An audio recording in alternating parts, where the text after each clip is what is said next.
નવાબ રાજા મુસલમાન રાજા હોવા છતાં એણે જો બધું કર માફ કર્યું હોય, તાંબાના પત્રમાં લખીને કીધું તો ત્યારે કર માફ કર્યું હોય, તો અત્યારે કેમ નહીં? ખેડૂત છે ને સાચો છે, પણ કોઈ સમજવા માટે એને તૈયાર જ નથી કે કેટલી મહેનત કરે છે, એ કોઈ જોતું જ નથી ને. સરકારે ખેડૂતોને જે નુકસાન થયું છે એને લઈને જે જાહેરાત કરી છે, ખેડૂતોમાં હજુ પણ ક્યાંક ને ક્યાંક રોષ જોવા મળે છે. ક્યાંક ને ક્યાંક ખેડૂતો ઈચ્છી રહ્યા છે કે અમને જે સરકારે મદદ કરી છે એ હજી પૂરતી નથી, અને એને જ લઈને આજે ગુજરાતના જૂનાગઢની અંદર એક આખું કિસાન સંમેલન બોલાવાયું છે, જેની અંદર તમે જોઈ શકો છો 1000 જેટલા કિસાનો છે એ અહીંયા ભેગા થયા છે. અને આ જે સંમેલન બોલાવ્યું છે એ ખેડૂત નેતા પરેશ ગોસ્વામી, પાલભાઈ આંબલિયા, રેશમાબેન પટેલ અને ભાદરકા બાપુ, આ લોકોએ ખેડૂતોને લઈ અને અહીંયા એક સંમેલન ભેગું કર્યું છે. ખેડૂતોની જે સમસ્યા છે ને એને લઈ અને એક અલ્ટિમેટમ પણ આપ્યું છે. ત્યારે આપણી સાથે અત્યારે એક ખેડૂતની દીકરી છે કે જેણે અત્યારે હાલમાં જ એક સ્પીચ આપી છે, અને સ્પીચને લઈ અને કિસાનો ઉપર ખૂબ સારી અસર થઈ છે, અને એટલે જ આપણે અત્યારે એનો ઇન્ટરવ્યૂ કરી રહ્યા છે. એનું નામ છે મિત્તલ બલદાણિયા. અચ્છા મિત્તલ, ખેડૂતની દીકરી તરીકે સરકારે જે જાહેરાત કરી તને શું લાગે છે, કેટલા અંશે પૂરતી છે? એટલે છે ને આમાં 1 વીઘાના તો હું ગણતરી કરું ને એટલે 1 વીઘાના 3500 જેવા થાય. હવે 1 વીઘાનો ખર્ચો જ 17 થી 20 હજાર આવે તો ક્યાં 1700 ને 17,000 થી 20,000 ને ક્યાં 3500? હવે આ ગણતરી તો તમે જ કરી લ્યો, ચોખ્ખું છે કેટલો આમાં. એ તો ખાલી પેટ્રોલના થાય 3500 રૂપિયા. હવે આમ બીજું તો સરકારને શું કહેવું મારે. અચ્છા, તો તે અત્યારે જે સ્પીચમાં કીધું કે બીજ બિયારણ ખેડૂતોને ઘણી બધી સમસ્યાઓ હોય છે, આ સમસ્યાઓને લઈ અને તું સરકાર પાસે શું ઈચ્છા રાખી રહી છે? કે સરકાર એટલે જેટલો ખર્ચો થાય છે એટલું તો આપો તોય અમને સંતોષ થાય ને ક્યારેક ખેડૂતને, કે નહીં સરકારે અમને અમારે જેટલું જોઈએ છે એટલું તો આપ્યું છે. સાવ 3500 તો 10% નથી આપ્યું એવું થયું છે, તો થોડુંક વધારે આપે કાંઈક એવું.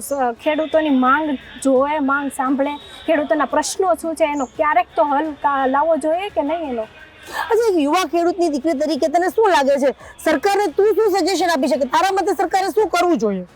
મારા મતે તો સરકારે જે આ પરેશભાઈએ કીધું ને એ મારા માટે બેસ્ટ છે, અને એ જ કરવું જોઈએ. કારણ કે છે ને પહેલા રાજાના આ જૂનાગઢની જ વાત કરું તો જૂનાગઢમાં પહેલા નવાબ રાજા હતા, એ સમયમાં એણે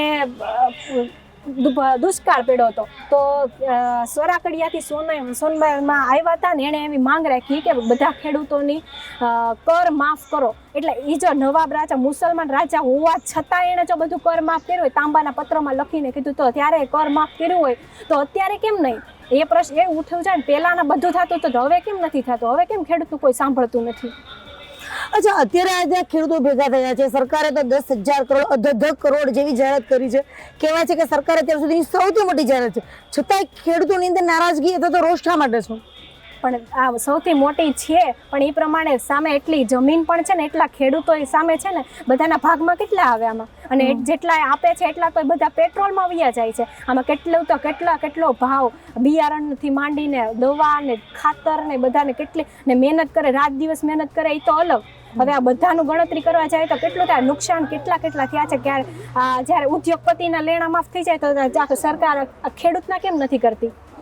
અચ્છા, એક પ્રશ્ન એ પણ ઉઠે છે કે જ્યારે ખેડૂતોને સમસ્યા થાય છે ત્યારે ખેડૂતની દીકરી તું છો, તો ખેડૂત એવું ઈચ્છતો હોય કે જો આટલી સમસ્યા આવતી હોય તો એના કરતાં તો આપણે પોતાના બાળકોને ખેતી તરફ ના વાળીએ. તને પણ એવું લાગે છે કે આપણે આપણા પરિવારને ખેતી તરફ હવે ન વાળવો જોઈએ, અથવા તો સરકારે આના માટે હવે વિચારવું જોઈએ? હા, આ વાત તમારી 100% સાચી. કારણ કે મને ખુદ મારા પપ્પા કહે છે હવે હું મોટી થઈ જઈશ એટલે પછી મારે સસરાના ઘરે તો જવાનું છે, તો મારા પપ્પા એવી જગ્યાએ ગોતે કે ખેતી ન કરવી પડે. બધાના પપ્પા એવું જ ઈચ્છતા હોય કે ખેતી ના કરવી પડે. શું કામ એવું કહેતા હોય? પણ ખેતીમાં કાંઈ મળવાનું છે ને, ખોટી મહેનત થાય છે. આ તો એવું થયું 4 મહિના પહેલા સુતા, 4 મહિના પછી થાય પાછળ તો ઝીરો જ છે. મહેનત કરવાના ન કરવાના શું ફેર પડી જવાનો? એટલે જેમ અત્યારે હું જે ગામથી આવું છું ત્યાંથી માંડીને ગમે ત્યાં હું જગ્યાએ જાઉં ને એટલે બધા ખેડૂત હોય એટલા હેરાન છે ને, એટલા જ્યાં જોઈને બધા દુઃખી જ છે. ખેડૂત કરતા હોય કે કેવી પરેશાનીઓ બધી, ને એમાંય ઘરમાં છોકરા હોય બધા, કેમ કેટલી ભણાવવાની ફી કેટલી એમાં કે ખેડૂત તો કેટલીક લોન લે.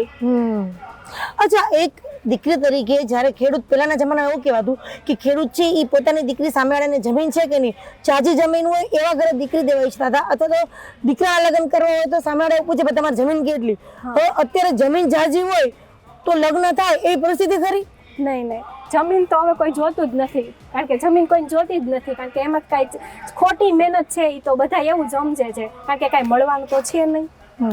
અચ્છા, એક પ્રશ્ન એવો પૂછે છે કે સરકારે એવું કીધું 15,000 કરોડ એ લોકો ટેકાના ભાવે મગફળી ખરીદવાના છે, એક તરફ સરકારે 33% જેટલું તમને લોકોને વળતર ચૂકવ્યું છે, બીજી તરફ તમારી માંગ છે કે 120 કિલોની જગ્યાએ અમારી 200 મણ મગફળી સરકાર ખરીદવી જોઈએ. તો એવું નથી લાગતું કે સરકારે મદદ કરી, સરકારે ટેકાના ભાવે મગફળી ખરીદવાની વાત પણ કરી, આમ છતાં એ બંને વચ્ચે કઈ વિરોધાભાસ છે? નહીં, એમાં તો મને કંઈ સમજાણું નહીં બરાબર. અચ્છા, એકચ્યુઅલી હું તમને એમ કહેવા માંગુ છું કે સરકારે ટેકાના ભાવે મગફળી લેવા માટેની મોટી જાહેરાત કરી છે, બરાબર? તમને નુકસાન ગયું છે, તમારી પાસે મગફળી ઓછી હોઈ ગઈ છે, તો તમે 120 મણની જગ્યાએ 200 મણ કેવી રીતે વેચી શકશો? પણ એ માંડવી બધાની અત્યારે ઘરે ઘરે ઓલરેડી પડી જ છે, એ તો પેલા વેચવા દો, પછી બીજું થાય ને. અને એ 200 મણ કહે છે બરાબર જ છે, કારણ કે 120 ક્યાં ને 200 મણ ક્યાં. પણ મગફળીમાં નુકસાન ગયું છે તો પછી મગફળી વેચશો ક્યાંથી? કારણ કે એમાં એના ટેકાના ભાવનો એની મને નથી ખબર. અચ્છા મિત્ર, મને એક વસ્તુ સમજાવતું કે અત્યારે જે આ ખેડૂતો સંમેલન થયું છે, સરકાર કદાચ આ લોકોની માંગ પાક, બે મેઇન પાક સમસ્યા છે તમારી, બે માંગ છે. એક પાક ધિરાણ માફ કરો, બરાબર, અને બીજી જે પાક વીમો શરૂ કરો, બે મેઇન માંગ છે. અને ખરીદી છે એ 200 મણની કરી દો. પણ ક્યાંક ને ક્યાંક એવું લાગે છે કે સરકારે જે જાહેરાત કરી છે એ જાહેરાતને લઈ અને સરકાર છે એ પાક ધિરાણના મૂડમાં જ નથી, માફ કરવાના મૂડમાં નથી. એમ મૂળમાં થવું પડશે ને, કારણ કે એટલા બધા ખેડૂતોની માંગ છે અને એ પણ પરેશભાઈ એટલી મોટી માંગ કરે છે, તો શાયદ સરકારને પણ ઝૂકવું જ પડશે. કારણ કે આમાં ખેડૂત છે ને સાચો છે, પણ કોઈ સમજવા માટે તૈયાર જ નથી કે કેટલી મહેનત કરે છે, એ કોઈ જોતું જ નથી ને. અચ્છા, ગુજરાત સરકાર તો સંવેદનશીલ સરકાર કહેવાય છે, મક્કમ આપણા મુખ્યમંત્રી છે, અને છતાંય આ ગુજરાતમાં ખેડૂતોની સ્થિતિ આવી. એ મક્કમ ખાલી કહેવાય જ છે નહીં.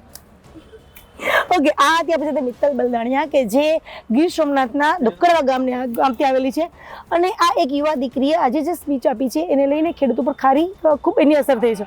અને આ દીકરી એવું કહી રહી છે કે અત્યારે જમીન હોય કે ના હોય, ચાજી જમીન હોય તો પણ મુસીબત છે અને જમીન ના હોય તો પણ મુસીબત છે. કારણ કે અત્યારે ખેડૂતને પોતાના બાળકોને ભણાવવા કે ખેતી કરવી આ બંને માટે સમસ્યા છે. પાકનું જે નુકસાન થયું છે એ અંગે સરકાર પાસે હજુ પણ ખેડૂતો છે એ લડત લડવાના મૂડમાં છે. ભાર્ગવી જોશી, ગુજરાત તક, જૂનાગઢ.